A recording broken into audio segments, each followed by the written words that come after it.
ప్రధానమంత్రి కౌశల్ వికాస్ యోజన ఉచిత శిక్షణ తరగతులను నిరుద్యోగ యువత సద్వినియోగం చేసుకోవాలని ప్రధానమంత్రి కౌశల్ కేంద్ర మొబిలైజర్ సభ్యులు సూచించారు. ఇక బేల మండల పరిధిలోని నిరుద్యోగ యువకులు ఈ శిక్షణ తరగతులు వినియోగించుకోవాలని, ఎలాంటి ఫీజు లేకుండా 2 నెలల పాటు ఉచితంగా శిక్షణ ఇస్తారని తెలిపారు.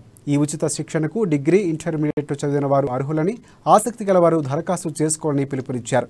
ఈ కార్యక్రమంలో ప్రధానమంత్రి కౌశల్ వికాస్ యోజన మొబిలైజర్ పందిరి సునీల్, అలాగే పడాల శ్రీకాంత్, బేల మండల నిరుద్యోగ యువకులు పాల్గొన్నారు.